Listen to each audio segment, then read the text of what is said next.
Hello and welcome to another video. My name is Haroldas and today I want to talk about Docker. So why would anyone use Docker?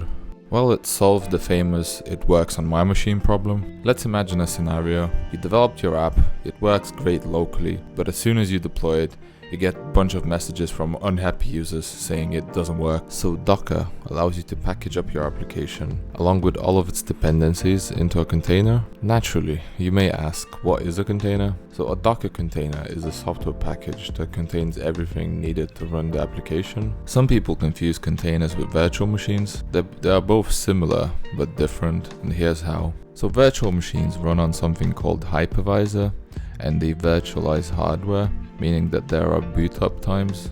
Docker containers don't virtualize hardware and run straight on Docker platform that runs on your host operating system. This means that there's no boot up times, and they're much faster than regular VMs. To get started with Docker, just go to docker.com and download it. Once you install it, you can start using Docker Desktop straight away. All that you have to do is create a free account and log in. To check if Docker is working correctly, you can run one of the public images of Docker Hub. Docker Hub is a public repository of Docker images. These are free for anyone to run. You can also upload your own images so that other people can use them. As an example, I'll just run the base Nginx image. The port that you enter here will be mapped from the container to your local machine. So this will be the port that you will use to access the container on your local machine. And now if I go to localhost and type in the port name that I've mapped across, I will see the Nginx container running. So Docker Desktop is great because you can run containers without really understanding how they work. However, to take full advantage of Docker, you need to understand the three main concepts. So let's start with the Docker file. A Docker file is a file that defines how a Docker image is built. One thing to understand is that Docker images are made up of layers, and you can use other images as your starting point. As an example, I've got an index.html file that will be my app, and an empty Docker file. An easy way to start is to ask Copilot or ChatGPT to write you a Docker file, but don't expect it to work straight away.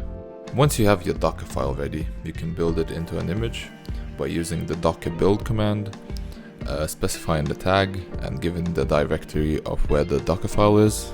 Once the image is done building, you can run it by using the docker run command and mapping over the port that you want to run it on. And if I access that port on localhost, I see this. And this is because of incorrect permissions on the index.html file. And one way to solve this would be to just change the permissions. And another way, the way I'm solving it here, is just by changing the file owner. After you make any changes to the Docker file, you have to rebuild the image, and then I use docker run again to create and run the container. This is because under the hood, docker run actually runs three commands. One, docker create to actually create the container from the image, then docker start to actually start the container, and docker attach to attach the containers terminal to your own machine's terminal so that you can see the output from that. By now you should have a basic understanding of what a Docker file is, Docker image and Docker container. Using Docker PS, you can see the containers that are currently running. If you want to stop the container, use Docker stop and the first few letters of the container ID. And if you check again, you should see that there are no containers running. Overall, these are just the basics to get you started. There's also Docker Compose, which is a tool that allows you to run multi-container Docker applications. So with Compose, you configure all of your application services in a YAML file. And then with a single command, you create and start all the services from your configuration.